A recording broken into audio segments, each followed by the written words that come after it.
Good afternoon everyone. So JEE mains की booklet मिल गई है आप लोगों को? नहीं मिली? ओके। रेगुलर सिलेबस कंप्लीट हो गया? बाकी है थोड़ा? हो गया कैलकुलस खत्म? पीएनसी भाग्य, प्रोबेबिलिटी और PNC all. Okay okay okay fine. मतलब सिर्फ पीएनसी प्रोबेबिलिटी वाला पार्ट बाकी, बाकी सब हो चुका है, राइट? तो मतलब एक ट्रैक खत्म है कैलकुलस वाला।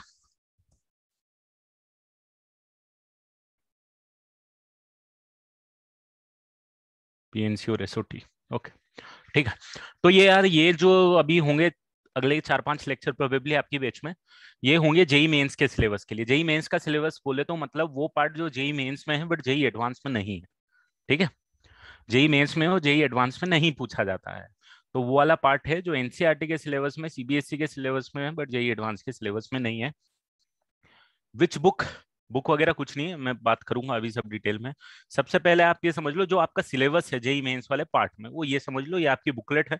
सॉफ्ट कॉपी मेरे पास है, मुझे पिंक कर देना, कोई मैं भेज दूंगा, आप अपने ग्रुप पे डाल देना। ठीक है? या आपको हार्ड कॉपी मिली जाएगी, जैसा भी रहेगा आप लोग कर देना। कुछ चैप्टर्स हैं, जैसे कि यहाँ पे आप देख रहे हो, 4 और 1, 5 मैथमेटिकल इंडक्शन। ठीक है? ये 5 चैप्टर हैं जो आपके जेई मेंस में पर्टिकुलरली हैं। वैसे तो जैसे ये सेट है, this is not related with only JEE Mains. Set आप पढ़ते हुए आए हो, आपने कहीं ना कहीं यूज किया हुआ है। डेफिनेटली इतना डेप्थ में नहीं पढ़ा हुआ है, मतलब ऊपर ऊपर आप लोगों ने पढ़ा होगा, बेसिक आइडिया भी है आपको सेट्स का। ठीक है? तो इसके बारे में आज की क्लास में बात करेंगे अपन। कुछ चीजें हैं, 2-4 चीजें हैं जो नहीं पढ़ी हुई होंगी, जो मैं पढ़ाऊंगा, या जो पुरानी भी चीजें हैं वो एक बार और बताऊंगा। ठीक है? रिलेशन डेफिनेटली आपने नहीं पढ़ा होगा अभी तक। ठीक है, ये मैं पढ़ाऊंगा। स्टेटिस्टिक आपने पढ़ा होगा 9th और 10th में। तो 9th और 10th के थोड़ा सा ऊपर वाला पार्ट है जेई मेंस के लिए, वो हम पढ़ेंगे। मैथमेटिकल रीजनिंग शायद आपने बोर्ड्स में पढ़ा होगा आपके स्कूल में, बट ठीक है, अपन शुरू से पढ़ेंगे। सारे सारे जो चैप्टर्स हैं, ये चारों चैप्टर एक एक लेक्चर के हैं। इंडक्शन जो है ये तो बस एक कॉन्सेप्ट है, ये तो मैं किसी भी लेक्चर के साथ में पहले ही 10-15 मिनट में आपको बता दूंगा। तो वैसे भी इसका कोई फायदा है नहीं, ये एक जस्ट एक कॉन्सेप्ट है जिसको हम पहले यूज करते थे। अब तो ऑब्जेक्टिव एग्जाम्स में इसको यूज भी नहीं करते हैं हम लोग, सीक्वेंस एंड सीरीज से सॉल्व कर सकते हैं। ये 4 चैप्टर है। अब इन 4 चैप्टर में ये चैप्टर और ये चैप्टर सबसे ज्यादा इंपॉर्टेंट है, क्योंकि जो 2 क्वेश्चन आते हैं जेई मेंस में, कितने क्वेश्चन आते हैं? 2 क्वेश्चन आने हैं जेई मेंस में। हो सकता है अगर आपकी किस्मत अच्छी है तो 3 क्वेश्चन भी जेई मेंस में आ सकते हैं। ठीक है? जनरली जो क्वेश्चन आते हैं वो एक क्वेश्चन इसका तो श्योर शॉट होना ही होना है, इसमें कोई डाउट नहीं है। पिछले 4-5 साल में से हर हर साल पेपर में एक क्वेश्चन इसका आया है। एक क्वेश्चन इसका होता है। अब या तो सिर्फ प्योर स्टेटिस्टिक का पूछ लेते हैं, या फिर स्टेटिस्टिक को कंबाइन कर देते हैं प्रोबेबिलिटी के साथ, जैसे आपने लास्ट में पढ़ा होगा प्रोबेबिलिटी डिस्ट्रीब्यूशन। ठीक है? उसमें आपने वेरिएंस और standard deviation, I am not sure आपने पढ़ा है नहीं पढ़ा है, बट वेरिएंस और स्टैंडर्ड डेविएशन कुछ टाइप का फॉर्मूला होता है। एक एनपी होता है और एक एनपी क्यू होता है। अच्छा, आपने प्रोबेबिलिटी अभी पढ़ी नहीं है तो बाकी है, तो फिर ठीक है, कोई दिक्कत नहीं फिर तो ये भी अभी तक आपने नहीं पढ़ा। तो या तो प्योर स्टेटिस्टिक्स से क्वेश्चन आ जाता है, या फिर आप थोड़ा सा इसके साथ मिक्स कर देते हैं प्रोबेबिलिटी को, वो आ जाता है। ठीक है? ये 2 क्वेश्चन होते हैं। हाँ, तो ये प्रोबेबिलिटी के एकदम एंड में पढ़ोगे आप, एनपी और एनपीक्यू अगर पढ़ोगे, नहीं तो फिर स्टेटिस्टिक के एकदम एंड में मैं पढ़ा दूंगा। अच्छा, आप कॉलेज में पढ़ा होगा, ठीक है। तो ये 2 चैप्टर हैं जिससे क्वेश्चन आते हैं। रिलेशन से भी कभी कभी क्वेश्चन आते हैं, और सेट तो आप हमेशा यूज करते हुए आए हुए हो, बस आपको एक इन्फॉर्मेशन और प्रॉपर वे में चाहिए, या कभी कभी किस्मत अच्छी है तो इधर से भी क्वेश्चन आ जाता है। ठीक है? तो ये सिलेबस है जेई मेंस का, अगले 4 या 5 lecture with discussion as well. ये सिलेबस हम लोग पढ़ेंगे आज की क्लास में। हम लोग पढ़ने वाले हैं सेट्स। तो आई होप आपको ये पूरा क्लियर है, कितने क्वेश्चंस आने वाले हैं। सबसे बढ़िया एडवांटेज ये है कि जेई मेंस में 2 से 3 क्वेश्चन शॉर्ट शॉर्ट इस पार्ट के आप एकदम करेक्ट कर सकते हो। सबसे इजी मार्क्स जो रहेंगे वो इसी के रहेंगे। ठीक है? अगर आपने पढ़ा हुआ है इंडक्शन, रीजनिंग, आपने पढ़ा हुआ है स्टेटिस्टिक, कॉन्सेप्चुअल बेसिक जो फॉर्मूले से उनको अप्लाई कर पा रहे हो, तो you will be able to score marks in that. तो ये कुछ अपना सिलेबस अपना होने वाला है। ठीक है? तो इधर से भी क्वेश्चन आ सकते हैं, इधर से भी क्वेश्चन आ सकते हैं, बट इधर से और इधर से आने के ज्यादा चांसेस होते हैं। एक क्वेश्चन रीजनिंग का तो पक्का पक्का आता ही है, ये वाला क्वेश्चन डाउट में होता है, बट ये क्वेश्चन तो आता ही, और ये भी 90% टाइम्स तो आता ही है। ठीक है? या फिर इनमें से किसी में से मैं बोल सकता हूँ कि इन तीनों में से कोई एक क्वेश्चन आएगा, इसमें से एक क्वेश्चन आएगा। तो ये सिलेबस है अपना, आगे से स्टार्ट करते हैं अपन सेट से। ठीक है, रिफर मैं आपकी बुकलेट ही करने वाला हूं, अलग से कुछ नहीं कराने वाला हूं, कट टू कट चलने वाला हूं जो जेई मेंस में पिछले 5-7 साल में पूछा हुआ है। ठीक है, उसको मिक्स करूंगा मैं अपनी बुकलेट के साथ, ताकि आपको अलग से कुछ ज्यादा मेहनत करने की जरूरत नहीं पड़े। बुकलेट करो, प्रीवियस ईयर करो, चैप्टर खत्म करो। ठीक है, तो बुकलेट ही रेफरेंस लूंगा। कहीं पे अगर ऐसी जगह मिलेगी मुझे जहां पे बुकलेट के अलावा मैं बता रहा हूं, तो मैं आपको बता दूंगा, उसको आप अपने हिसाब से कहीं पे नोट कर लेना बेटा। ठीक है, तो एकदम अलग से है आपको, बट हाँ, जैसे मैं पढ़ाते जा रहा हूँ, एक पेन कॉपी लेके जरूर बैठना है आपको। कोई ऐसी चीज जो इससे अलग से मैं लिख रहा हूँ, पॉइंट टू पॉइंट वहां पे नोट करते हुए चलना। ज्यादा नोट्स नहीं बनेंगे, बहुत छोटे से नोट्स बनेंगे, बट रिवीजन के लिए आपके लिए ठीक रहेंगे।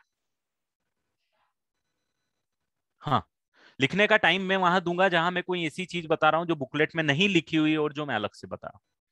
जो बुकलेट में लिखी हुई है आपको अलग से कुछ नहीं करना है, आप बुकलेट को गो थ्रू करोगे, आप सब कुछ सीख जाओगे।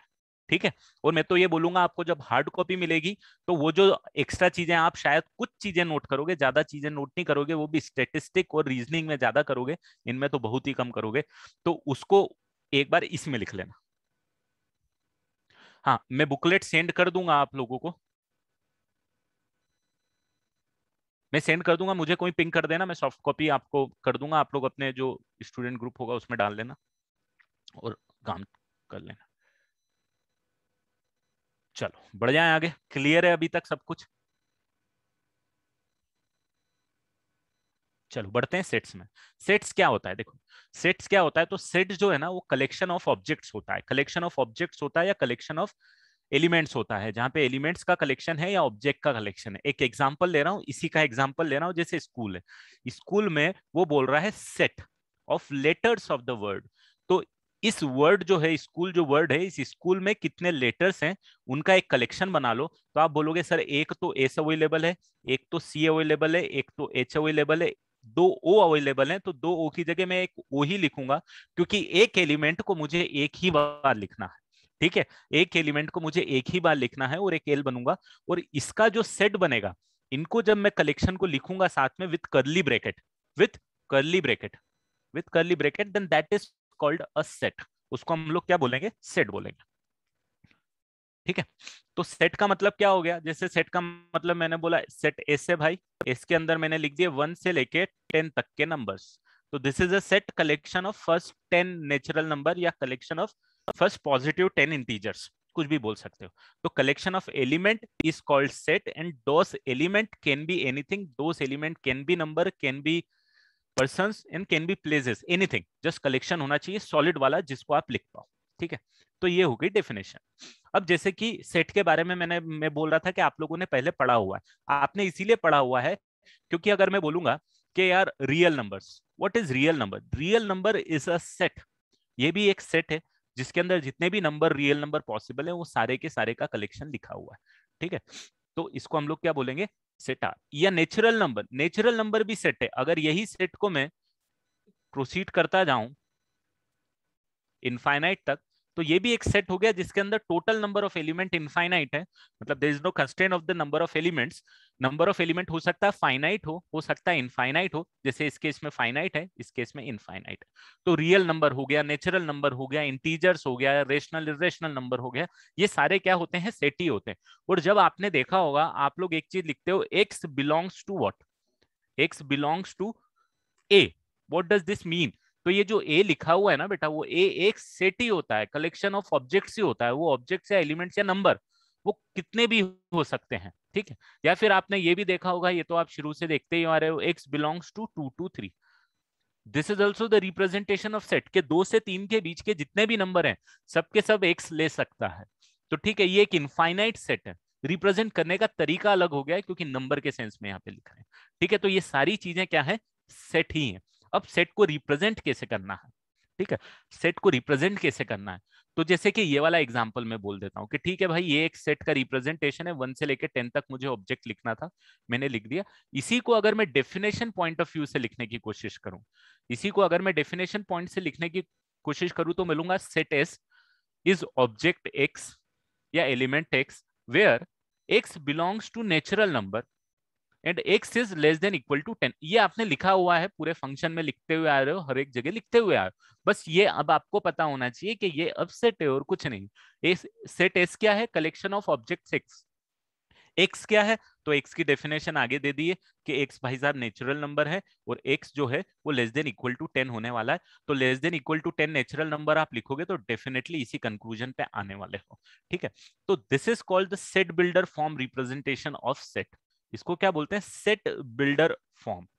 सेट बिल्डर फॉर्म का मतलब क्या हो गया कि आप डेफिनेशन पॉइंट ऑफ व्यू से उसको लिख रहे हैं। ठीक है, और इसको क्या बोलते हैं भाई?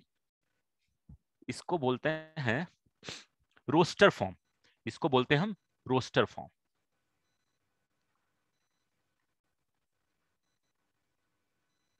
तो रोस्टर फॉर्म जिसमें इंडिविजुअल एलिमेंट्स लिखे हुए हैं, विजिबल है, और सेट बिल्डर फॉर्म जहां पे डेफिनेशन पॉइंट ऑफ व्यू से आपको लिखा हुआ है ना? तो ये जो चीजें अभी तक अपन ने पढ़ी हैं वो यहां तक की सारी चीजें पढ़ी हुई है। ठीक है, यहां तक की सारी चीजें पढ़ी हुई और कुछ नहीं। एक चीज इसमें से आपको जानना है, जब सेट की डेफिनेशन आप कर रहे हो तो एक चीज आपको जानना है, जैसे कि मैंने आपको बोला कि यार एक सेट एस लिखो जिसमें कलेक्शन ऑफ, सेट एस लिखो जो कि collection of junior colleges in Mumbai, suppose junior colleges in Mumbai, तो आप लिख सकते हो, राइट? जितने भी जूनियर कॉलेज होंगे सबकी लिस्ट आपके पास है मान लो, तो आप लिख दोगे पे जूनियर साइंस कॉलेज या जो भी XYZ junior science college, comma separated लिखना पड़ेगा आपको। ये जितने भी होंगे सारे के सारे आप यहाँ पे मेंशन कर देते हो, तो ये एक सेट हो गया। ठीक है, अगर मैं बोलूंगा कि सपोज सेट ए है और मैंने लिखा हुआ है collection of good junior science college, junior colleges in Mumbai. ठीक है,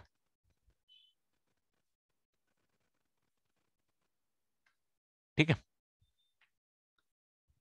ये सेमी कॉलम यहाँ पे यूज कर रहे हैं बेटा जब सेट बिल्डर फॉर्म में अपन लिख रहे हैं। यहाँ पे आप क्या कर रहे हो? देखो, अगर इंडिविजुअल एलिमेंट लिख रहे हो तो कॉमा सेपरेटेड है, इंडिविजुअल एलिमेंट लिख रहे हो तो कॉमा सेपरेटेड है, जैसे यहाँ पे लिखा हुआ है इंडिविजुअल एलिमेंट कॉमा सेपरेटेड। अगर आप सेट बिल्डर फॉर्म में लिख रहे हो, जैसे यहाँ पे आपने बोला है कि set S is collection of object X या collection of element X where X is natural number and X is less than equal to 10, तो इस केस में आप क्या कर रहे हो? यहाँ पे सेमी कॉलम यूज कर रहे हो। मतलब ऐसा नहीं है कि आपको दिमाग में इसको रखना है, ये आप लिखते हुए आए हो अभी तक। आप क्वेश्चन देखोगे कैलकुलस के सब में तो इसी फॉर्मेट में लिखा हुआ रहता है। अब सबसे पहली चीज के भाई, ये सेट एस तो सेट है, बट ये ए सेट नहीं है ना? ये चीज थोड़ा सा ध्यान रखना। कलेक्शन ऑफ ऑब्जेक्ट जब आप लिख रहे हो तो यार क्या कर रहे हो? Collection of good junior science college आप लिख रहे हो, कलेक्शन ऑफ गुड। तो ये जो गुड की डेफिनेशन है ये हर एक आदमी के लिए अलग अलग है बेटा। It varies person to person. अगर ये वेरी कर रहा है तो मैं कोई एक लिस्ट बना रहा हूं और आप कोई एक लिस्ट बना रहे हो, दोनों डिफरेंट हो सकती है, दोनों सेम नहीं होगी, और दोनों सेम हो भी सकती है नहीं भी हो सकती है, राइट? तो डेफिनेटली एक प्रॉपर सेट, प्रॉपर कलेक्शन नहीं आने वाला है, और अगर एक प्रॉपर कलेक्शन नहीं आने वाला है तो वो सेट नहीं होने वाला है। ठीक है, तो सेट सॉलिड वही होने वाला है जिसमें कोई भी लिखे, कभी भी लिखे, कैसे भी लिखे, सेम कलेक्शन आना चाहिए, है ना? अलग अलग डिफरेंट डिफरेंट पर्सन के लिए डिफरेंट डिफरेंट सेट्स नहीं आना चाहिए वो पर्टिकुलर डेफिनेशन में, तो उसको सेट नहीं बोलेंगे। अदरवाइज अगर सेम आ रहा है तो उसको सेट बोलेंगे। ठीक है, तो ये सेट की डेफिनेशन हो गई। क्लियर है इतना? इतना में किसी को कुछ डाउट?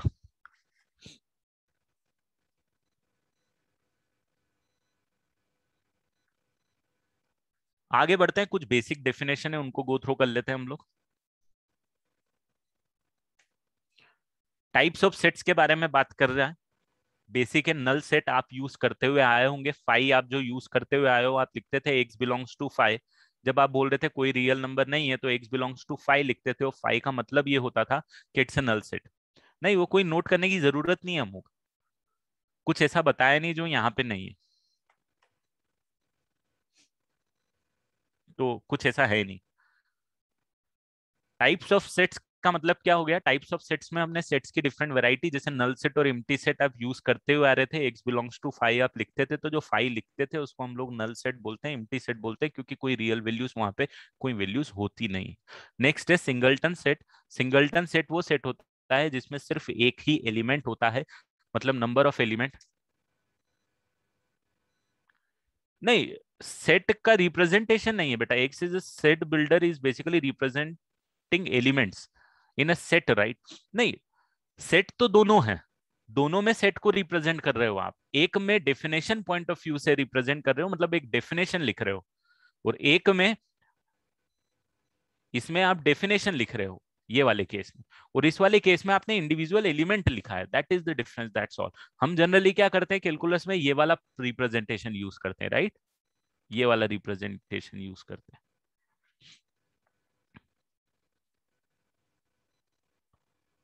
ये थोड़ा स्मार्ट रिप्रेजेंटेशन भी होता है डेफिनेटली, इंडिविजुअल एलिमेंट को रखने की जगह। सिंगलटन एलिमेंट जिसके अंदर सिंगल एलिमेंट है।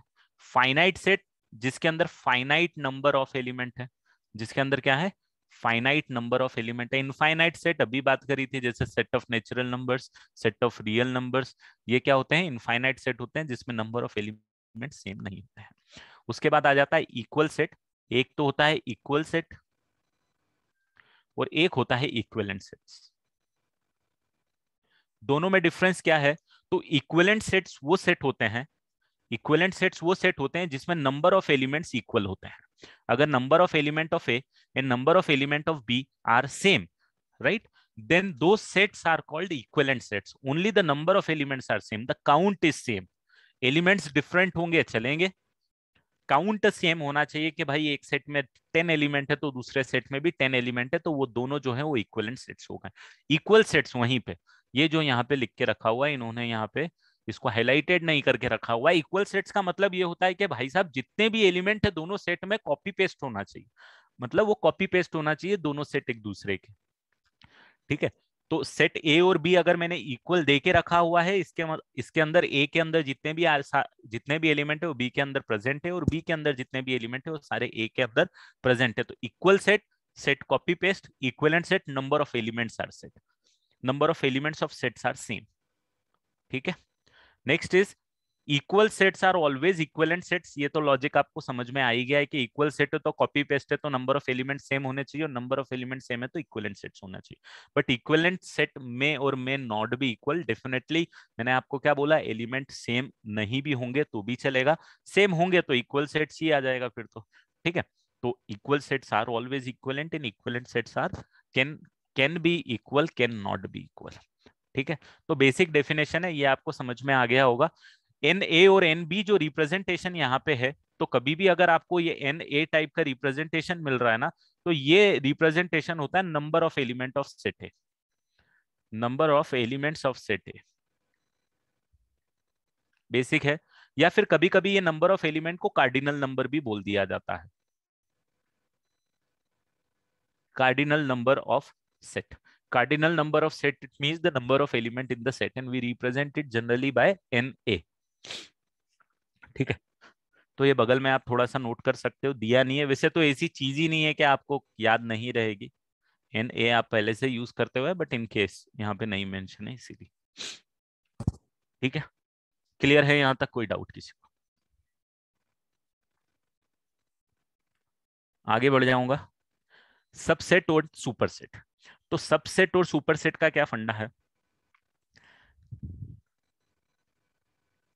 सबसेट और सुपरसेट का फंडा सिंपल है, एक सेकेंड, हाँ।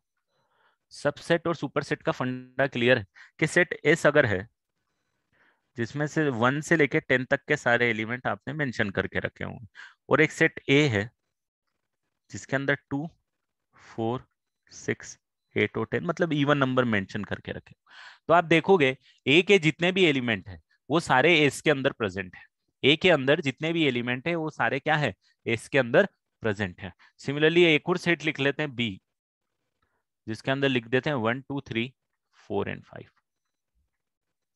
तो इसमें भी आप देखोगे कि इसके अंदर जितने भी एलिमेंट है वो सारे सेट एस के अंदर रिप्रेजेंट है। तो भाई सिंपल सी चीज हो गई कि A and B are called the subset of A. A and B are called subset of set S, sorry not A, set S, क्योंकि A और B के अंदर जितने भी एलिमेंट है वो सारे S के अंदर प्रेजेंट है। रिप्रेजेंट करने का तरीका होता है कि A is subset of B, ये साइन आपने देखा हो, सॉरी B नहीं S, हाँ, A is subset of set S and B is also subset of set S। तो ये हो गया सबसेट का मतलब superset, just opposite of it के S is superset of set A, S is superset of set B. तो subset और superset का सिंपल सा कॉन्सेप्ट है, अगर कोई एक सेट है उसके जितने भी एलिमेंट है दूसरे सेट में प्रेजेंट है, तो जो दूसरा सेट है वो सुपर सेट है और जो पहला सेट है वो सबसेट है दूसरे वाले सेट का।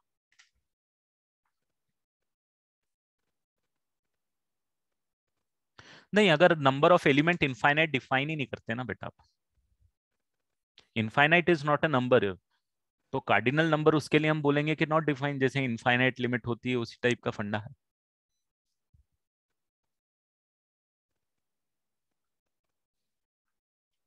जैसे रियल नंबर या नेचुरल नंबर में नंबर ऑफ एलिमेंट्स आप बता ही नहीं सकते, ठीक है। तो सबसेट और सुपरसेट का आई होप आपको फंडा क्लियर आ गया। नो, यहाँ पे एक प्रॉपर सबसेट का नाम दे दिया कि भाई प्रॉपर सबसेट क्या होता है। तो चलो इसके पहले एक और चीज थोड़ी सी जान लेते हैं हम लोग। Two infinite set can not be equal बेटा, सेट ही सेम है, जैसे नेचुरल नंबर का सेट दोनों जगह लिख दिया तो सेम है डेफिनेटली, बट काउंट पे आप सेम नहीं कर पाओगे उनको, काउंट डिफाइन ही नहीं कर पाओगे उसका,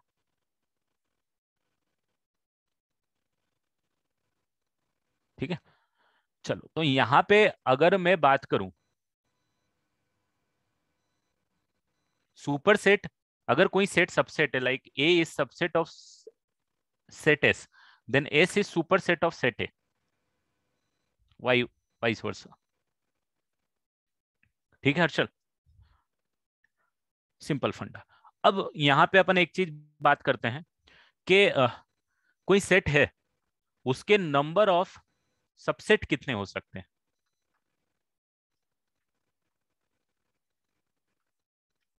इसके नंबर ऑफ सबसेट कितने हो सकते हैं।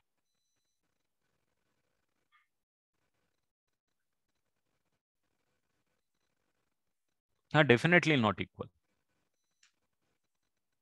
आशुतोष। तो नंबर ऑफ सबसेट कितने हो सकते हैं, ये आपने पीएनसी कर ही लिया अभी, तो पीएनसी कर लिया तो आपको पढ़ा ही दिया होगा, सेट से रिलेटेड क्वेश्चन आपने किए ही होंगे, number of functions, number of sets.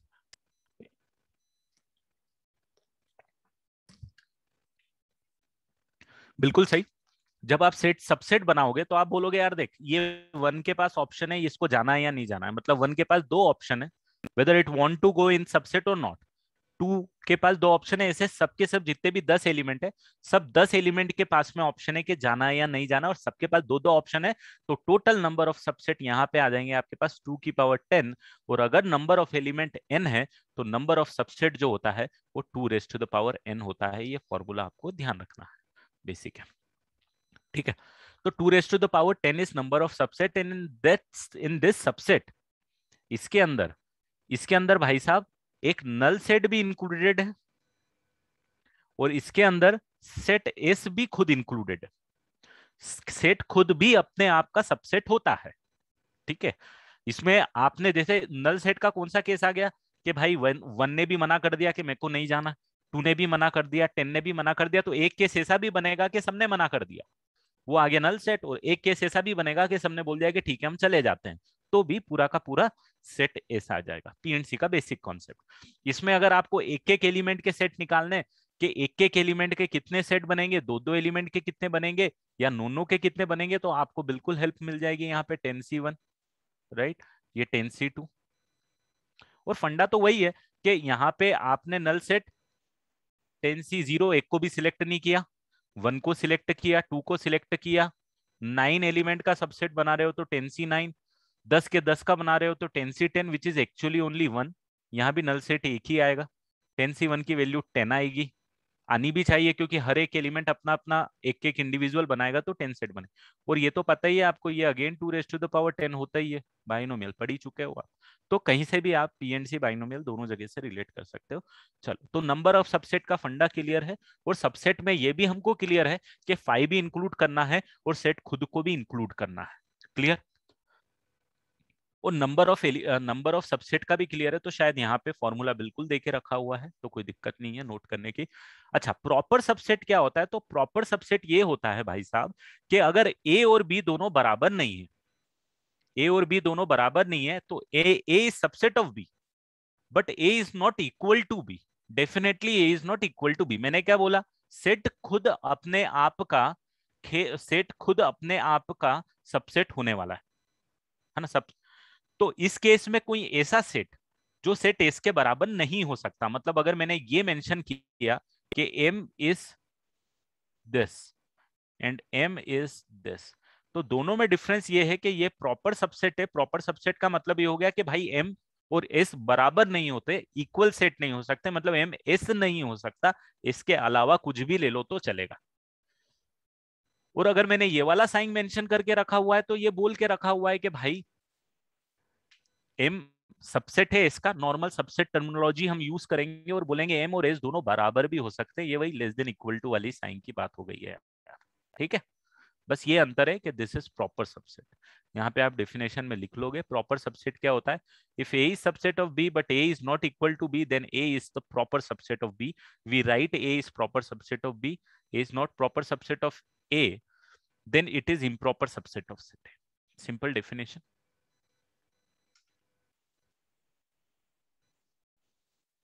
ठीक है, उसके रीजन में मत घुस नील अभी, तो सिर्फ फॉर्मूला याद रख ले अभी के लिए। ठीक है, अब कुछ पॉइंट्स हैं सबसेट से रिलेटेड, वो पॉइंट्स वन बाय वन देख लेते हैं। वैसे तो देख ही चुके हैं। Every set is subset of itself, बात कर चुके हैं। Empty set is subset of every set, ये भी बात कर चुके हैं, है ना। अगर ए बी का सबसेट है और बी ए का सबसेट है, तो ए और बी दोनों बराबर होने वाले, भाई ये बेसिक अंडरस्टैंडिंग है। The number of subset of a finite set, the number of subset of a finite set containing n element is 2 raised to the power n, बात कर चुके हैं। नंबर ऑफ प्रॉपर सबसेट, तो proper subset कितने हो जाएंगे भाई? एक खुद एक को माइनस कर दो, एक एलिमेंट एक सेट नहीं होना चाहिए। कौन सा? जो खुद अपने आप का नंबर है वो नहीं होना चाहिए, उसके अलावा सब चल जाएगा। ठीक है, empty set five is proper subset of every set except itself. ठीक है, एम्प्टी सेट एक एम्प्टी सेट का सबसेट होगा, ठीक है, बट प्रॉपर सबसेट नहीं होगा। तो एम्प्टी सेट अगर कोई है तो उसका सबसेट भी एक सेट पॉसिबल है, which is null set itself. Clear है यहां से सबसेट का कॉन्सेप्ट पूरा का पूरा भाई लोग?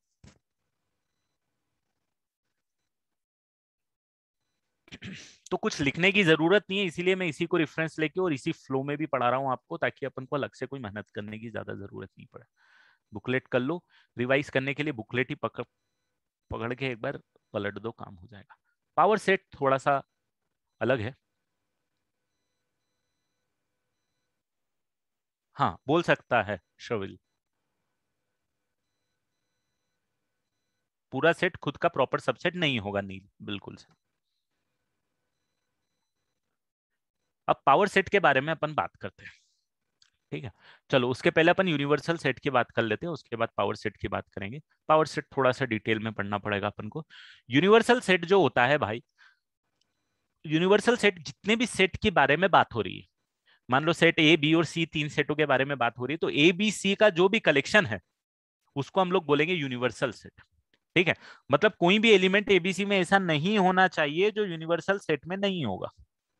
अगर मैं आपकी बैच के लिए बात करूं कि आपकी बैच है एनएपीजेसी 1-2, इसके लिए यूनिवर्सल सेट हो सकता है पूरे पेस के स्टूडेंट का कलेक्शन एक यूनिवर्सल सेट। अगर मैं पेस के स्टूडेंट के बारे में बात कर रहा हूं, तो पेस के स्टूडेंट का collection is a universal set for set of student of your class. ठीक है, तो कुछ इस टाइप का फंडा है यूनिवर्सल सेट का।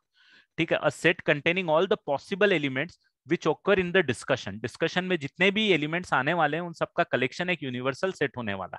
ठीक है, तो यूनिवर्सल सेट वेरी करेगा डिपेंडिंग कि आप किस लेवल की बातें कर रहे हो। अगर मैं पेस के अंदर की बातें कर रहा हूं, अगर मैं पेस के अंदर की बात कर रहा हूँ कि पेस के स्टूडेंट ये, पेस थाने के स्टूडेंट ये, अंधेरी के स्टूडेंट ये, नेरुल के स्टूडेंट ये, तो मैं पेस की बात कर रहा हूँ तो पेस के स्टूडेंट का collection is universal set. But अगर मैं बात कर रहा हूँ यार ट्वेल्थ के स्टूडेंट ये, ट्वेल्थ के स्टूडेंट वो, तो ट्वेल्थ के स्टूडेंट मतलब महाराष्ट्र के स्टूडेंट, तो महाराष्ट्र की बात कर रहा हूँ कि महाराष्ट्र बोर्ड के स्टूडेंट, तो ट्वेल्थ के कलेक्शन का जितने भी ट्वेल्थ के स्टूडेंट है वो यूनिवर्सल सेट डिपेंड करेगा आप किस लेवल पे बातचीत कर रहे हो। बट जो भी बात कर रहे हो उसमें एक भी एलिमेंट ऐसा नहीं होना चाहिए जो यूनिवर्सल सेट में प्रेजेंट नहीं है, या आप ये बोल सकते हो कि जो भी बात कर रहे हो उन जितने भी एलिमेंट्स हैं उन सबका कलेक्शन एक यूनिवर्सल सेट बनने वाला है। ठीक है, तो it's a concept actually universal set. अब आते हैं पावर सेट में। पावर सेट क्या होता है?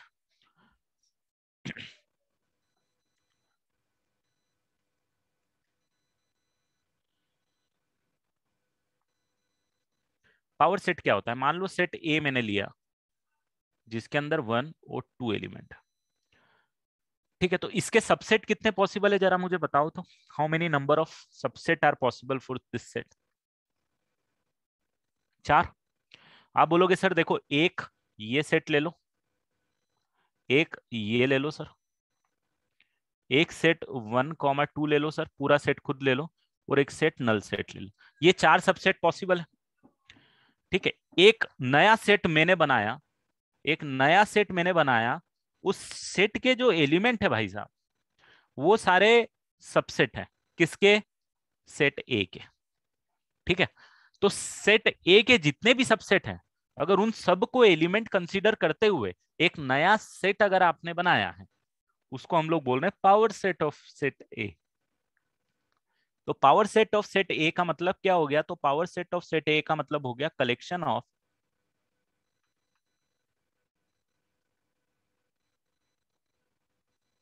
Subset of A. सिंपल। ठीक है, अब number of element of power set of ए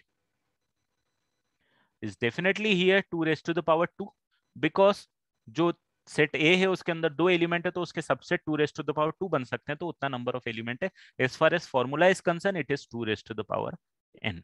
जितने सबसेट बन सकते हैं उतने number of element power set में होने वाले हैं। ठीक है, दैट इज द फंडा ऑफ पावर सेट। डेफिनेशन यहाँ पे लिखी हुई है, set A is B any set, the set of all the subset of A is called the power set of A and it is denoted by PA। फंडा clear? यहाँ पे थोड़ा सा कंफ्यूजन कभी कभी आ जाता है, जैसे कि एक छोटा एग्जांपल लेके मैं बता देता हूँ आपको। ठीक है, सेट ये तो ठीक है, एक एग्जांपल के लिए मैंने ले लिया। कभी भी कंफ्यूजन आ रहा है पावर सेट इन्वॉल्व, तो मान लो सेट ए के अंदर, या सेट बी नाम दे देता हूं मैं इसका, सेट बी के अंदर सपोज ए की एलिमेंट है 1, तो मुझे जरा ये बताओ पावर सेट ऑफ बी में कितने एलिमेंट आएंगे? पावर सेट ऑफ बी में कितने एलिमेंट आएंगे? आप बोलोगे सर 2 आएंगे, तो आप बोलोगे कि ठीक है सर ये फॉर्मूला लग जाएगा 2 रेज टू द पावर 1 2। और जो 2 एलिमेंट आएंगे वो कौन कौन से आएंगे? तो आप बोलोगे सर देखो एक तो आएगा 5 और एक आएगा कर्ली ब्रैकेट 1। ठीक है, अब यहाँ पे एक चीज बहुत इंपॉर्टेंटली आप समझना, एक इंपॉर्टेंट चीज समझना जिसमें शायद कंफ्यूजन हो सकता है आप जब बुकलेट सॉल्व करो तो, ये 5 क्या है और ये कर्ली ब्रैकेट 1 क्या है? No, this two thing are now the element of this set। इसके एलिमेंट की तरह काम करेंगे ये आए क्यों है? तो ये आए इसलिए हैं क्योंकि ये सबसेट थे सेट बी के। बट एक बार आने के बाद में जब आपने ये वाली डेफिनेशन लिख दी है, इसके बाद ये 2 एलिमेंट की तरह काम करेंगे। ठीक है, इसका मतलब क्या हो गया? इसका मतलब ये हो गया कि जब आप पावर सेट ऑफ बी लिखोगे तो इसके अंदर कितने एलिमेंट आएंगे जरा बताओ तो मेरे को। पावर सेट ऑफ बी के अंदर कितने एलिमेंट आएंगे? 4 एलिमेंट आएंगे। क्यों? क्योंकि भाई इसके अंदर 2 थे तो इसके अंदर 2 रेज टू द पावर 2 आने वाले हैं। ठीक है, बिल्कुल 4 एलिमेंट आएंगे। कौन कौन से आएंगे? तो आप बोलोगे देखो सर 4 आएंगे तो एक तो सिंगल सिंगल एलिमेंट वाले सेट आ जाएंगे। अब सिंगल एलिमेंट वाले कौन से सेट आएंगे? तो आप बोलोगे सर देखो पहला एलिमेंट ये उठा लू तो ये एक सेट बन गया, दूसरा एलिमेंट ये उठा लू तो कर्ली ब्रैकेट, क्यों? क्योंकि ये सेट बना रहा हूं, और ये कर्ली ब्रैकेट 1 क्यों, क्योंकि ये एक एलिमेंट है, this is an element, this is an element, ये दोनों एलिमेंट है। तो इन दोनों इंडिविजुअल एलिमेंट को करने वाले, जैसे मैंने यहाँ पे लिखा ना 1, एक एलिमेंट था, तो एक एलिमेंट को कंपोज करता हुआ एक सेट बनाया। ये वाले जो कर्ली ब्रैकेट आए हैं इधर, ये कर्ली ब्रैकेट इसीलिए आए हैं क्योंकि 1 एक एलिमेंट था, उसका सबसेट बनाया तो कर्ली ब्रैकेट 1 आया। यहाँ पे भी कर्ली ब्रैकेट डाला है। तो ये जब एलिमेंट है फाइव, तो इस फाइव के एलिमेंट को कंपोज करता हुआ सबसेट कौन सा है, वो कर्ली ब्रैकेट, क्योंकि सबसेट का साइन है, और फाइव क्योंकि एक एलिमेंट है वो। ठीक है। सिमिलरली यहाँ पे एक और सेट जो बनेगा वो आप बोलोगे सर एक एलिमेंट फाइव और एक element curly bracket 1, no curly bracket 1 is an element, और एक जो लास्ट वाला सबसेट बनेगा वो बनेगा नल सेट। तो कंफ्यूज मत होना, ये नल जो है ना, अगर मैंने यहां पे लिख के रखा हुआ है, कहां पे, यहां पे लिख के रखा हुआ है, लिखने के बाद में ये एक एलिमेंट बन चुका है हमारे लिए। ठीक है। लिखा इसलिए है क्योंकि नल सेट लिख रहे हैं, क्योंकि सबसेट होता है नल सेट, लिखने के बाद एलिमेंट, मतलब when you are moving from here to here, this five is working as an element, but this five is because null set is a subset of PB. ठीक है। तो दोनों में डिफरेंस है, कंफ्यूज मत होना।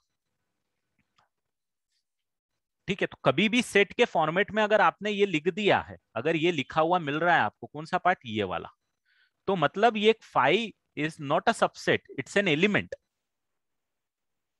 ठीक है। And curly bracket 1 is also a subset of PB, sorry curly bracket 1 is an element of PB. ये भूलना मत, ये कंफ्यूजन हो जाता है कभी कभी, कंफ्यूजन अवॉइड करना, इसीलिए मैं ये लिख रहा हूं कि भाई इस तरीके से अपन चल सकते हैं। क्या आपको नंबर ऑफ एलिमेंट पता रहेगा, वो नल सेट लिखना है, तो if you want to write ना, ये पार्ट आप लिख लेना। वैसे तो आप जब क्वेश्चन सॉल्व करोगे ना, तो अपने आप ये चीज क्लियर हो जाएंगी, या आप भी क्लियर करी तो क्वेश्चन आराम से हो जाएंगे आपके, कहीं कहीं क्वेश्चन में ये पार्ट है। एक और चीज, आपने ये वाला पार्ट पढ़ा होगा, X belongs to A and X is this of A. इन दोनों का मतलब अब आपको डिफरेंस समझ में आ रहा है बेटा। दिस इज द रिप्रेजेंटेशन के x is an element of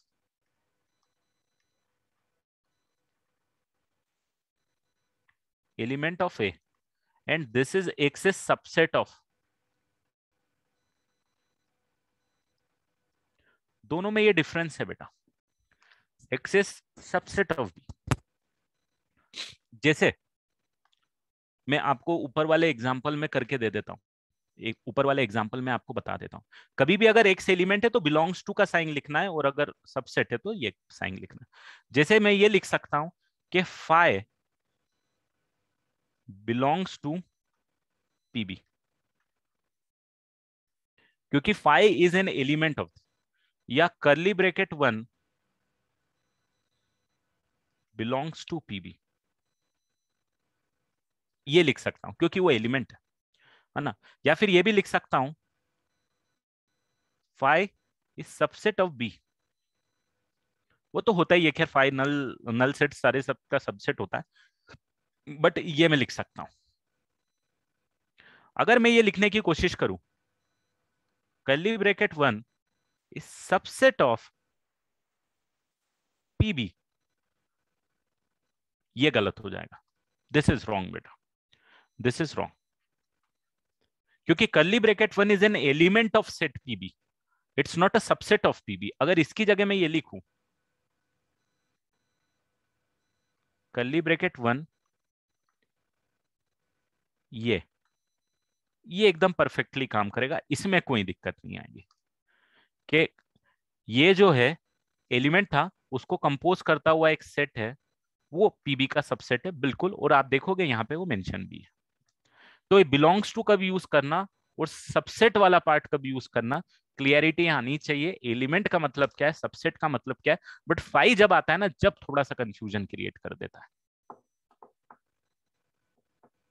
ठीक है। तो ये वाला पार्ट थोड़ा सा आप नोट कर सकते हो बेटा।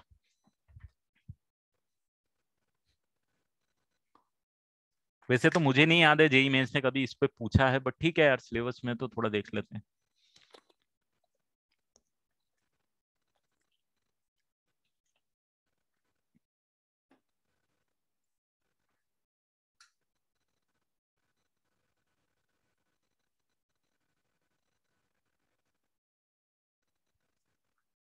देखो कभी भी आप एलिमेंट जब लिख रहे हो, मतलब जो मेन कॉन्सेप्ट है वो ये है, सबसेट का मतलब और एलिमेंट का मतलब। अगर एलिमेंट है तो एक्स बिलोंग्स टू ए लिखते हैं हम, जैसे एक्स बिलोंग्स टू आर हो गया, एक्स बिलोंग्स टू एन, जो हम लिखते हुए आते हैं कि उसका कोई भी एलिमेंट है, एक्स की कोई भी वैल्यू वो सेट में से कोई भी उठा लोगे तो चल जाएगी। सबसेट का मतलब ये है कि भाई उसका सबसेट होना चाहिए, मतलब एक्स के अंदर जितने भी एलिमेंट है वो ए के अंदर होना कंपलसरी है। ए एक्स खुद एक सबसेट है, यहाँ पे जो सेकंड वाले केस में एक सबसेट है।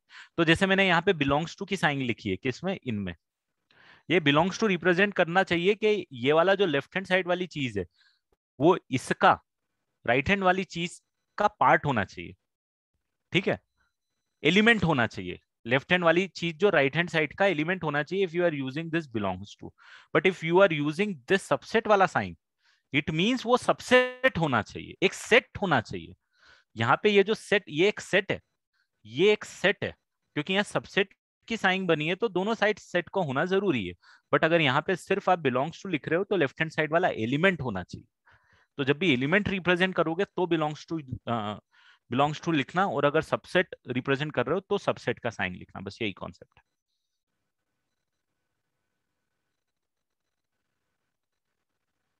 नहीं,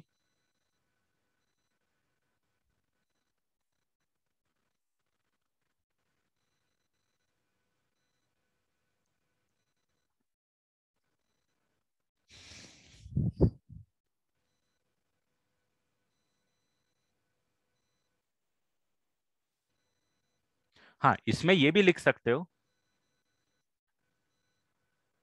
कि null set is subset of PB, बिल्कुल।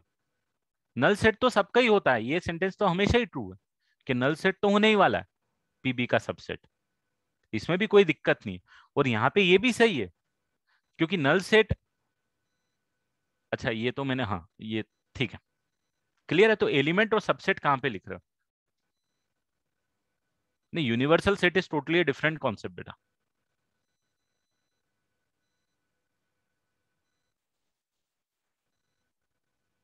बिल्कुल सही होगा।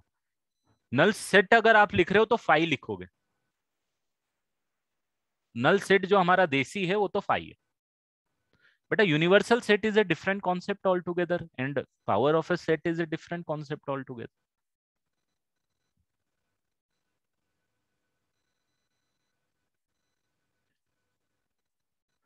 यूनिवर्सल सेट एक कॉन्सेप्ट हो गया कि जितने भी एलिमेंट्स के बारे में आप बात कर रहे हो वो सारे उसके अंदर इंक्लूड होने चाहिए।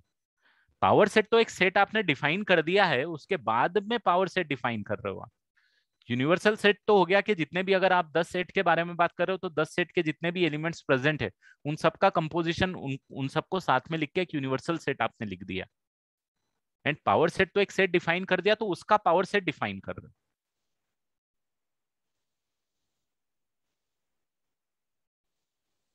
कर्ली ब्रेकेट फाइ, आप बोल रहे हो कि क्या curly bracket phi is subset of PB?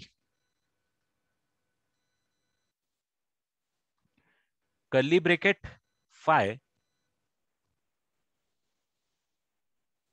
बिल्कुल सही, ये सही है, ये भी सही है, इसमें कोई दिक्कत नहीं है बेटा।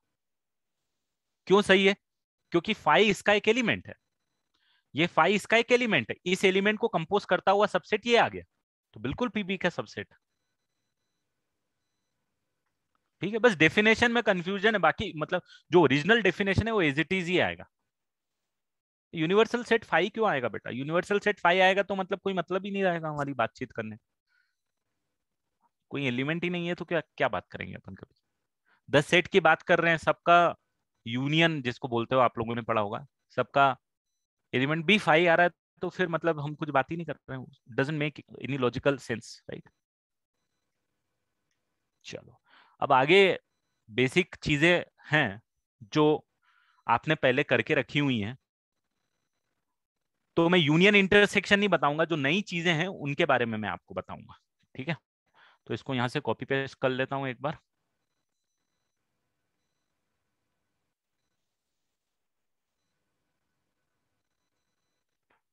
देखो, एक तो ये ऑपरेशन ऑन सेट्स, और एक होता है वेन डायग्राम। करा है वेन डायग्राम, अभी लेटेस्ट ही किया होगा आपने, पीएनसी अभी पढ़ा है तो, करेक्ट? वेन डायग्राम पढ़ा है बेसिक, इंक्लूजन एक्सक्लूजन में पढ़ा होगा, बिल्कुल सही। A union B, A intersection B भी आपने पढ़ा ही होगा। तो ये सेट अगर सेट ए है, ये सेट अगर सेट बी है, तो यूनियन का मतलब आपको पता है क्या होता है? या फिर हम इसको यहाँ पे देसी लैंग्वेज में लिख देते हैं कि ये पार्ट ए है, ये पार्ट बी है, ये पार्ट सी है और ये पार्ट डी है। यूनियन का मतलब ये होता है कि सेट ए यूनियन बी, मतलब ए के अंदर है तो भी आ जाएगा, बी के अंदर है तो भी आ जाएगा, और दोनों के अंदर है तो भी आ जाएगा। ठीक है, तो यहाँ पे उन्होंने क्या लिख के रखा है? और का मतलब होता है कि यहां से भी उठा सकते हो, यहां से भी उठा सकते हो, दोनों के अंदर है तो वो तो उठा ही सकते हो। तो हमारी देसी लैंग्वेज में हम बोलेंगे जो भी बी के अंदर आ रहा है उसको उठा लो, जो भी सी के अंदर आ रहा है उसको उठा लो, जो भी डी के अंदर आ रहा है उसको भी उठा लो। ठीक है, और इंटरसेक्शन वाला जो पार्ट है, ए इंटरसेक्शन बी, तो ए इंटरसेक्शन बी में आप बोलोगे यार एक्स वो है जो यहाँ पे एंड लेके आ रहा है, तो ए के अंदर भी है और बी के अंदर भी है, मतलब जो दोनों के कॉमन एलिमेंट है उनको उठा लो। तो कॉमन एलिमेंट है उनको उठा लो, तो भाई साहब मेरे को बताओ तो कौन सा एरिया आना चाहिए एबीसीडी में से? ये जो छोटा एबीसीडी लिखा हुआ, मतलब स्मॉल लेटर एबीसीडी लिखा हुआ है, उसमें से कौन सा एरिया है जो इंटरसेक्शन बी का आना चाहिए? तो बिल्कुल सही, सी वाला पार्ट आना चाहिए। इनको अपनी देसी लैंग्वेज में कभी कभी दूसरे टर्मिनोलॉजी से भी हम लोग यूज कर देते हैं। आप बोलते हो union of two sets, union of two sets को आप लिख सकते हो एटलीस्ट वन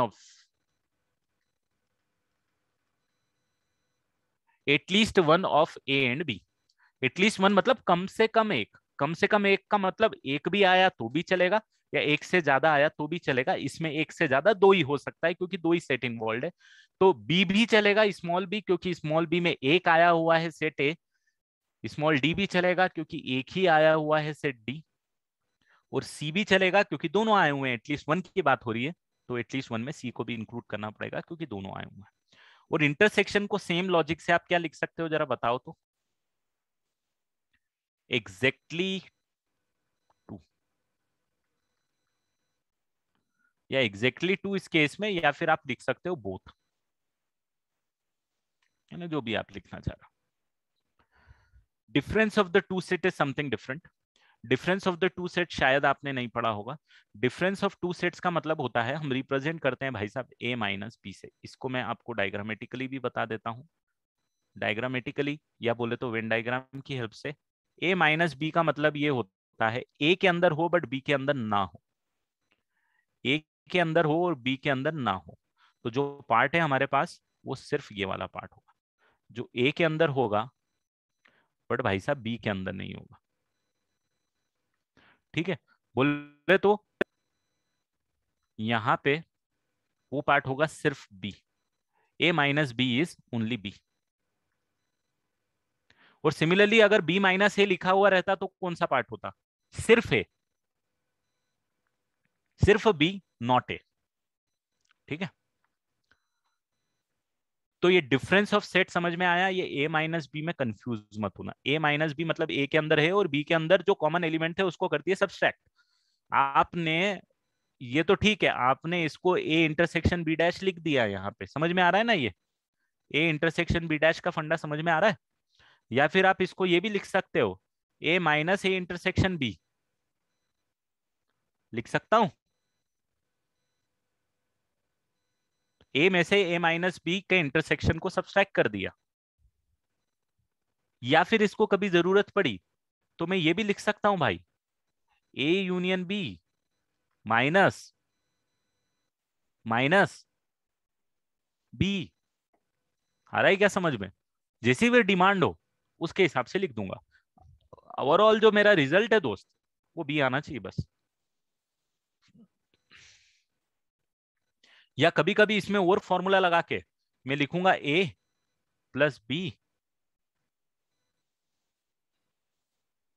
नहीं ठीक है, फॉर्मूला लगा के तो वही आ जाएगा। ठीक है, तो ठीक है, मतलब जैसा भी डिमांड होगा उसके हिसाब से आप इसको लिख सकते हो। तो कंफ्यूजन मत होना, कंफ्यूज मत होना। General question set point of view से तो हम ऐसे ही लिख सकते हैं कि A B C D define किया हुआ है और हमने बी को माना है, ए माइनस बी, अपना काम हो जाएगा. Know the next is symmetric difference of set. It is denoted by A delta B, and A delta B is nothing, A minus B union of B minus A. A minus B union B minus A. और भाई साहब अगर इसका मैं diagram बनाने की कोशिश करूं, मतलब बोले तो Venn diagram,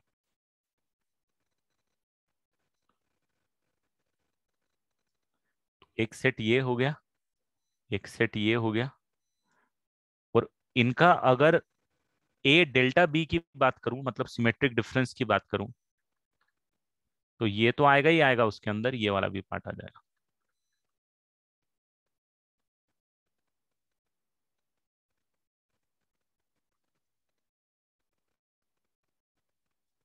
this is symmetric difference between this.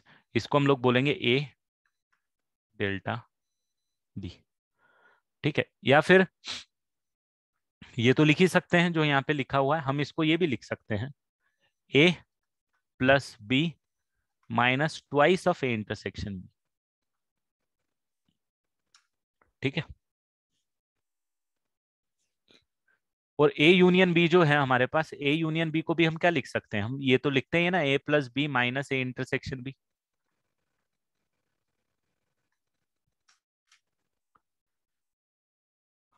Complement of A set आपको पता है,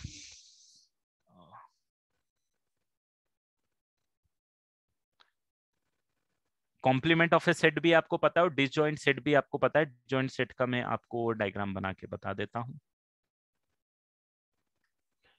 अगर डिसजॉइंट सेट को रिप्रेजेंट करना है आपको,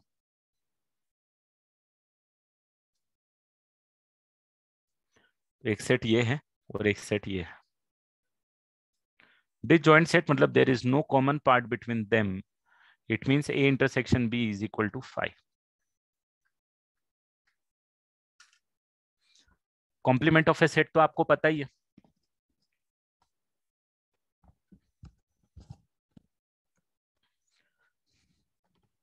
ये क्लियर है, basic operations with the help of the Venn diagram.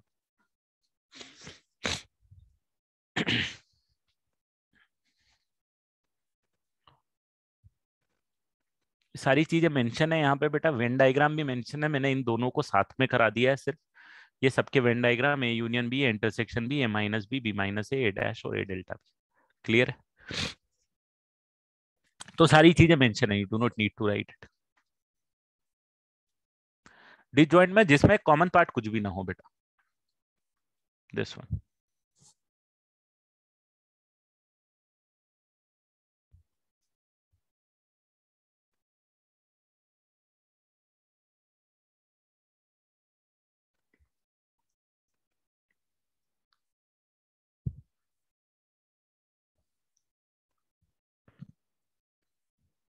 Clear, चलो. कुछ लॉज हैं, बेसिक लॉज हैं, इनके बीच में मैं डिटेल में जाऊंगा नहीं. सिर्फ मैं आपको बताने वाला हूं कि ये वाला थोड़ा सा याद रखना है आपको, क्योंकि ये मैं आगे इंडक्शन मैथमेटिकल रीजनिंग में भी यूज करवाऊंगा क्वेश्चन को सॉल्व करने के लिए. De Morgan's law. De Morgan's law का सिंपल कॉन्सेप्ट है.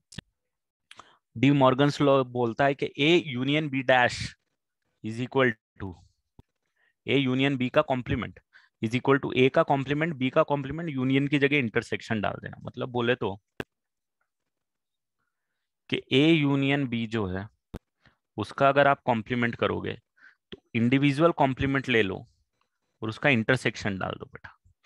या फिर ए इंटरसेक्शन बी का कॉम्प्लीमेंट अगर आप करोगे तो आप A complement union B complement डाल दो, मतलब इंडिविजुअल कॉम्प्लीमेंट डाल के साइन को अपोजिट कर दो. ठीक है, this is called the D Morgan's law. Direct use होता है जहां पे सेट इंडिविजुअल नहीं गिवन है, सिर्फ सेट की टर्मिनोलॉजीज में बातचीत हो रही है, वहां पे यूज होता है. प्रूफ बहुत सिंपल है, प्रूफ बहुत सिंपल है. कैसे है, हमारा वेन डायग्राम ये सारे रास्ते हमारे साफ करने वाला है. जैसे मैंने पहले भी आपको बोला, A part, B part, C part और D part. A union B आपको पता है कितना होगा, ए यूनियन बी होगा आपके पास B plus C plus D. तो लेफ्ट हैंड वाला जो ए यूनियन बी का डैश होगा वो हो जाएगा बी सी डी को छोड़ के, तो सिर्फ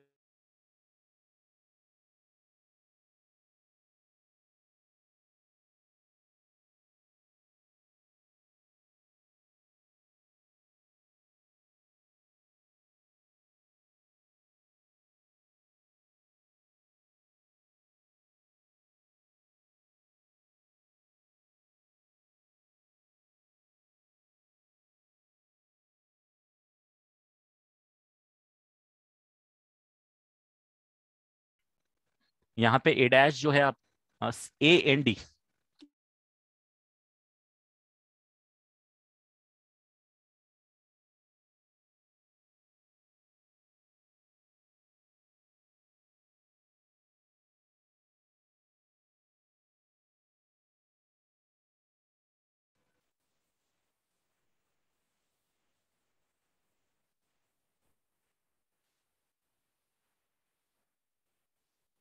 चलो ठीक है।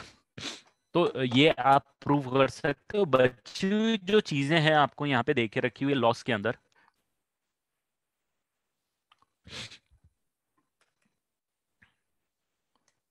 मैंने कुछ भी नहीं किया, मैंने सिर्फ वेन डायग्राम की हेल्प से इसको प्रूव कर दिया बेटा।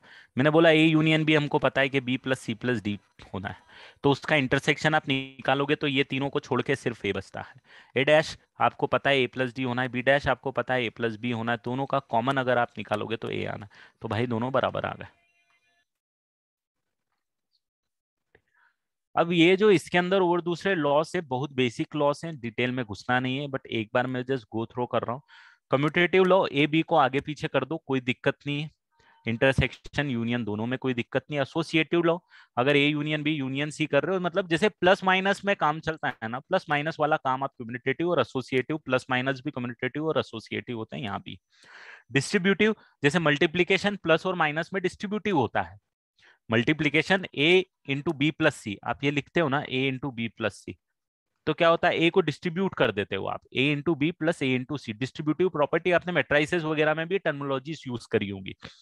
तो A union B intersection C, आपने बी ए को डिस्ट्रीब्यूट कर दिया, ए यूनियन को डिस्ट्रीब्यूट कर दिया, A union B A union C, और बाद में इंटरसेक्शन जो था वो एज इट इज रहा। सिमिलरली इंटरसेक्शन को भी आप डिस्ट्रीब्यूट कर सकते हो ऑन यूनियन। बेसिक है, तो ये कोई बड़ी बात नहीं है, सिर्फ मल्टीप्लीकेशन और टाइप से काम कर रहा है। आइडेंटिटी लॉ, आइडेंटिटी लॉ तो कुछ नहीं है यार, ए इंटरसेक्शन यूनियन करोगे तो ए आएगा। Complement law, A union A dash करोगे तो यूनिवर्सल सेट आएगा, और it important A intersection A, कुछ नहीं है, ये बस नाम है और कुछ नहीं, लॉजिक से काम कर लेंगे। ये थोड़े से नोट करके रखना। A minus of B union C, के ए में से बी और यूनियन सी को आपको माइनस करना है, तो आप माइनस को यहाँ पे क्या कर सकते हो, डिस्ट्रीब्यूटिव कर सकते हो, बट यहाँ पे ये जो साइन है भाई साहब ये ऑपोजिट हो गई है। ठीक है, सिमिलरली ए माइनस बी प्लस सी में यहाँ पे ये साइन ऑपोजिट हो रही। तो माइनस मतलब बोले तो हमने जो डिफरेंस निकाला था, मतलब ये वाला जो हमने डिफाइन किया था, symmetric difference, difference of two sets. तो डिफरेंस ऑफ टू सेट जब आप निकाल रहे हो तो डिस्ट्रीब्यूटिव कर दो, सिर्फ यूनियन की जगह इंटरसेक्शन और इंटरसेक्शन की जगह यूनियन लेके आ जाना।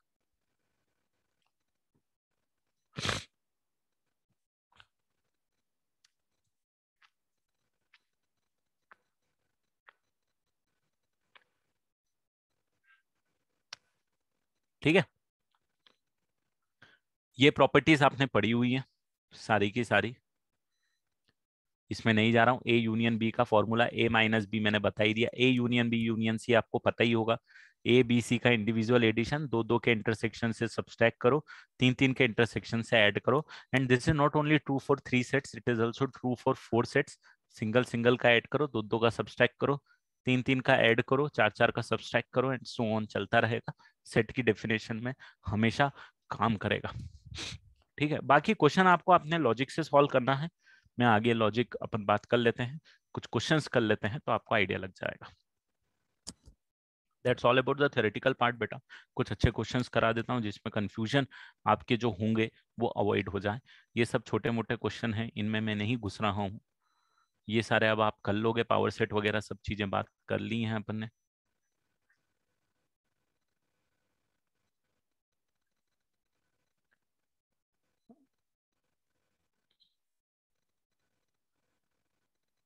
ये बेसिक फॉर्मूले वाले क्वेश्चन है, इनको तो ठीक है अपन इस टाइप के क्वेश्चन आपने किए हैं क्या?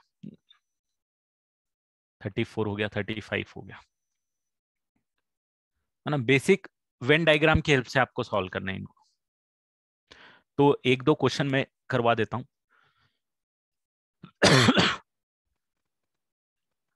ताकि अपन को क्लियरिटी आ जाए। मैं बस देख रहा था, एक ये क्वेश्चन कराऊंगा, 52 53 करा दूंगा, और कुछ क्वेश्चन कराता हूँ। ठीक है, 3-4 क्वेश्चन कराऊंगा ताकि जो कंफ्यूजन आते हैं वो कंफ्यूजन अवॉइड हो जाए बेटा।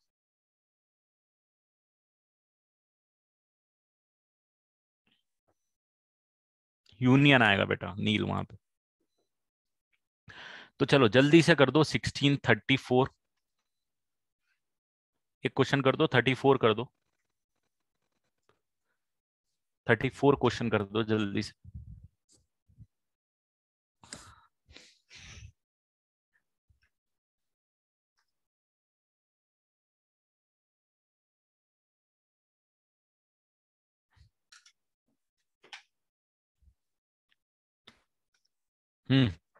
पावर सेट का कराऊंगा बेटा।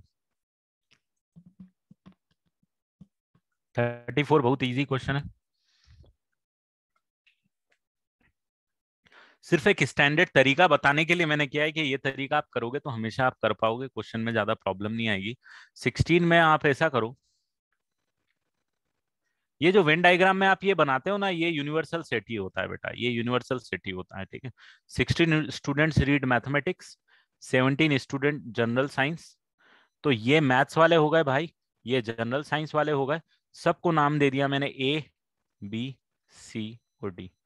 तो देखो यहाँ पे हमेशा ऐसा करो, 16 स्टूडेंट रीड मैथ्स,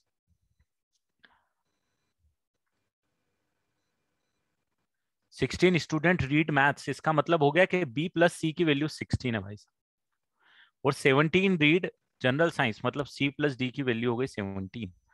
और 6 रीड बोथ, तो सी की वैल्यू हो गई 6।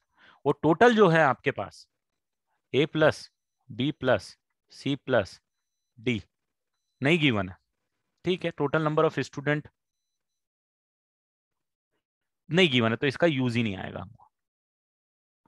अब आपको पूछ रहा है कि the number of student in class which read either maths और जनरल साइंस, मैथ्स पढ़ेंगे या जनरल साइंस पढ़ेंगे। और जब और आ गया है तो ये तो आपको पता है कि और आ गया तो दोनों वाले भी केस इंक्लूड हो जाएंगे। मतलब आपका जो आंसर है that is B plus C plus D.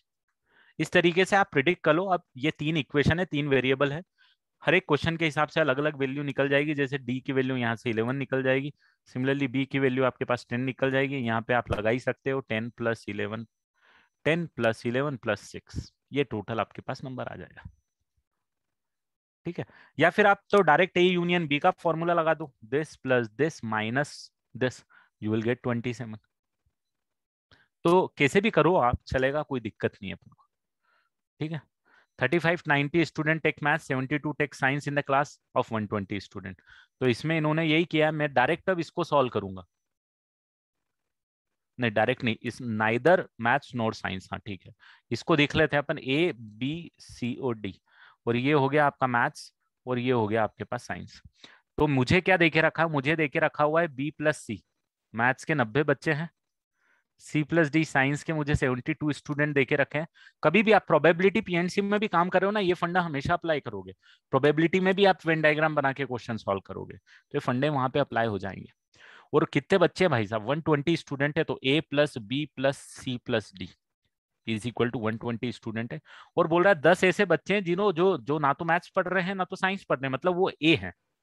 ए वाला जो स्टूडेंट है वो ना तो मैथ्स पढ़ रहा है ना तो ए पढ़ रहा है। बी वाला जो बच्चा है वो सिर्फ मैथ्स पढ़ रहा है, साइंस नहीं पढ़ रहा है। डी वाला बच्चा सिर्फ साइंस पढ़ रहा है, मैथ्स नहीं पढ़ रहा है। और सी वाला बच्चा मैथ्स और साइंस दोनों पढ़ रहा है। अब आपको क्या पूछ रहा है वो, science. Then the number of student take both the subject, both the subject वाले कौन से बच्चे हैं, सी है भाई, आपका आंसर सी है।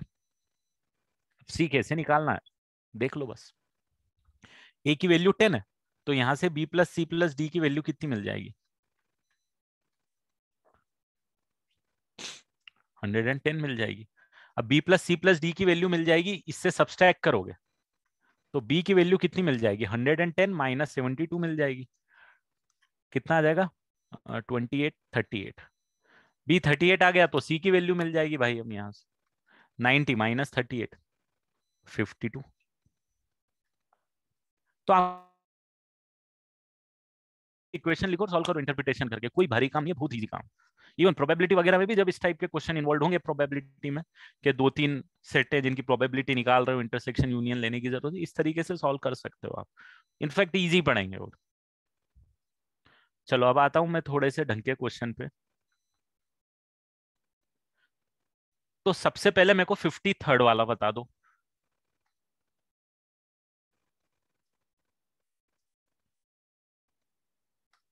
53rd वाला बता दो मेरे को सबसे पहले।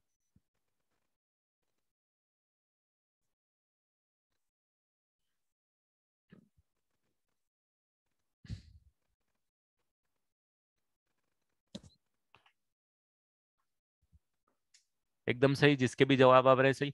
आपको दिमाग ज्यादा नहीं लगाना, सबसे पहले तो ये देखना भाई, देखो इसके अंदर दो एलिमेंट है, दो एलिमेंट है तो चार एलिमेंट आने चाहिए, चार एलिमेंट में जो सिंगल वाला आना चाहिए वो एक इस एलिमेंट को कंपोज करता हुआ एक सेट आना चाहिए, फिर एक इस एलिमेंट को कंपोज करता हुआ सेट आना चाहिए, फिर एक दोनों को कंपोज करता हुआ सेट आना चाहिए, मतलब सेट खुद ही होना चाहिए, और एक नल सेट होना चाहिए। वो बिल्कुल ऑप्शन सी मैच हो जाएगा।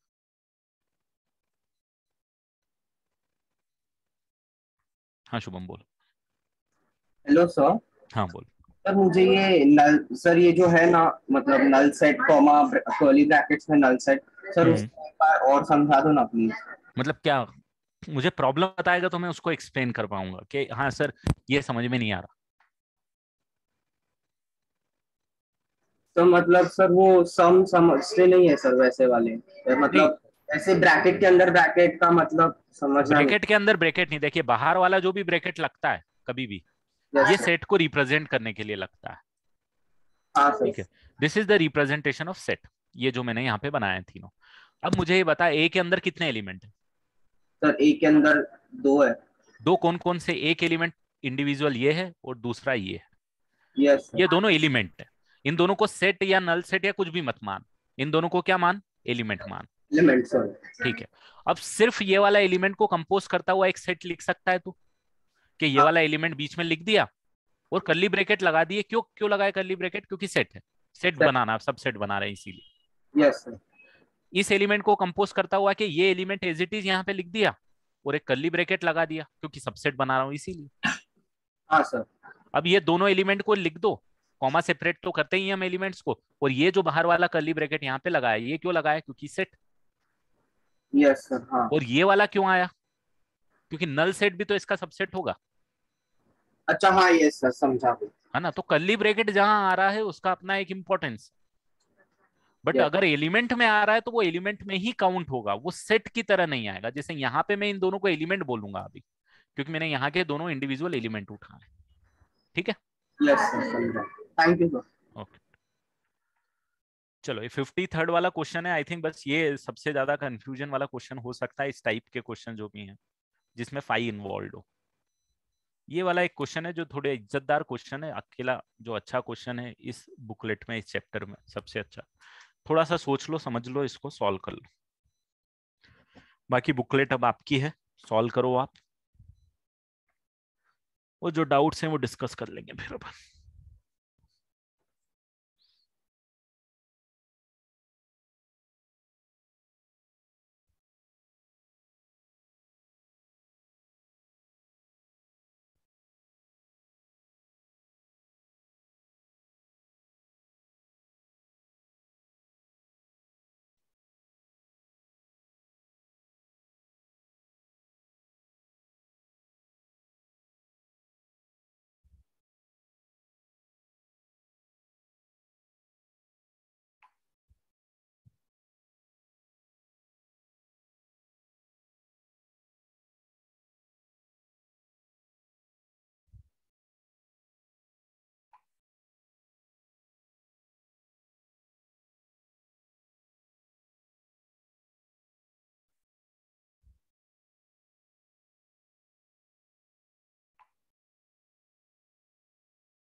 देखो ये सिंबल का मतलब जो है, ये सिंबल का मतलब कुछ नहीं है, जैसे अपन समेशन का साइन होता है उसी तरीके का साइन है।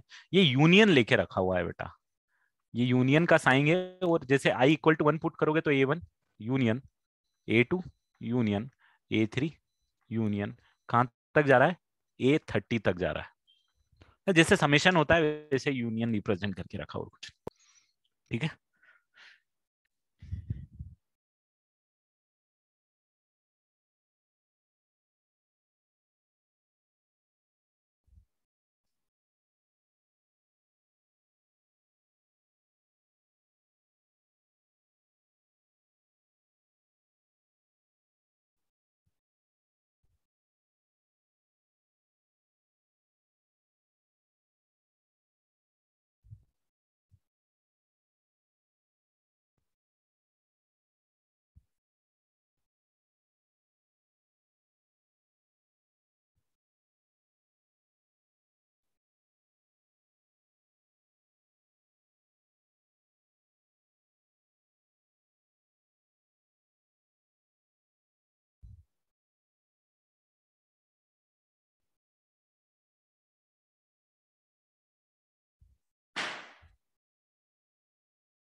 चलो मैं बताता हूँ। Answer is yes, 45 is the correct answer.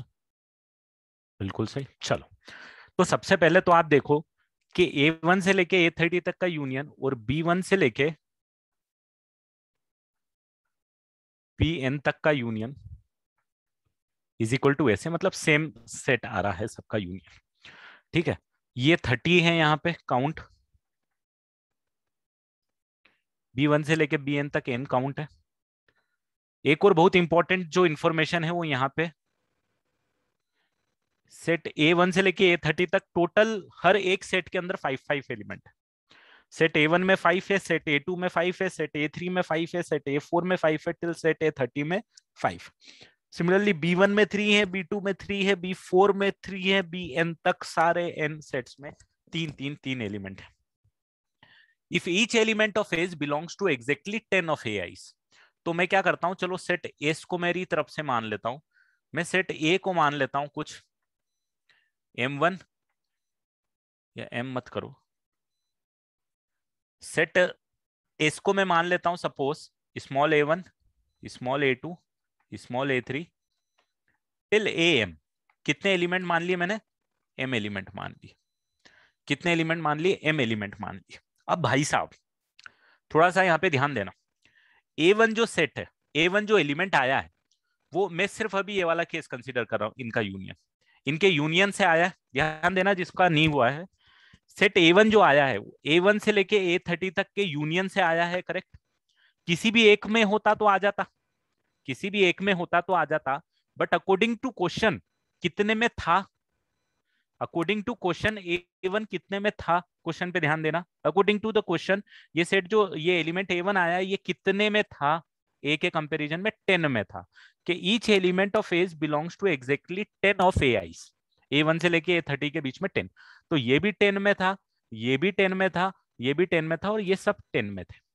ठीक है, टोटल यहाँ पे तो काउंट मेरे पास m है, ठीक है, टोटल काउंट यहाँ पे m है। बट अगर इसके रेस्पेक्ट में काम करूं कि एक एलिमेंट मेरे को 10 बार आया होगा इसमें, तो मैं बोल सकता हूं कि इसके अंदर जो टोटल एलिमेंट है वो 10m होना चाहिए, 10m होना चाहिए, राइट। क्यों होना चाहिए, क्योंकि ये एलिमेंट 10 टाइम्स आया तो टोटल काउंट 10 का हो गया, ये एलिमेंट भी 10 टाइम्स आया तो 10 का और काउंट हो गया, 10 + 10 20 हो गया, ये आ गया, फिर 10 काउंट हो गया 30 हो गया, ऐसे m तक जाओगे तो 10 इंटू एम हो जाएगा। और ये 10 इंटू एम किसके बराबर होगा, तो सिंपल है कि यहाँ पे जो n 30 एलिमेंट्स हैं, 30 सेट्स हैं, और हर एक सेट में 5 एलिमेंट, तो 30 इंटू 5 के बराबर होगा। तो भाई सिंपल सा, m के अंदर कितनी वैल्यू आ जाएगी, m की वैल्यू आ जाएगी 15। तो भाई सेट एस में कितने एलिमेंट होगा, 15 होगा। इसमें एक और चीज, सेम लॉजिक से मैं दोस्तों ये भी लिख सकता हूं कि 9m। अब 9m क्यों लिखूंगा, क्योंकि मैं बोलूंगा कि एग्जैक्टली 9 बीजेस में आया हुआ है, ठीक है। मतलब ये जो A1 है ये 9b में आया हुआ है, B1 से लेके Bn तक में 9 सेट्स में आया हुआ है। सिमिलरली A2 भी 9 में आया, तो 9 + 9 + 9 m times is 9m। 9m किसके बराबर होना चाहिए, तो इसके अंदर कितने एलिमेंट्स हैं, हर एक सेट के अंदर 3 एलिमेंट है, तो 3 इंटू n के बराबर होना चाहिए। सही बोल रहा हूँ, बस खत्म हो गया। 9 into 15 is equal to 3 into n, n is equal to 45। मतलब एक थोड़ा सा लॉजिकल क्वेश्चन था, वही चीजें जो पढ़ी है अपन ने, एप्लीकेशन अच्छा था।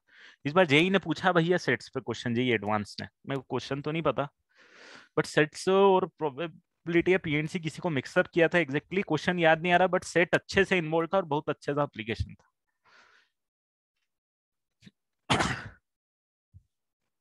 तो ये आइडिया क्लियर हो गया, इस टाइप के क्वेश्चंस आपको मिलेंगे। बाकी ठीक है यार, बाकी अब आप लोग निपटाओ, आपके ऊपर है ये पूरा chapter.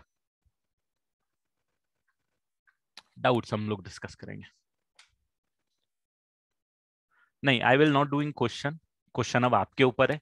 I will not going to teach anything new as well, क्योंकि as far as chapter is concern I am done. अब क्वेश्चन को सॉल्व करना है, आप लोग सॉल्व करो, मुझसे डाउट।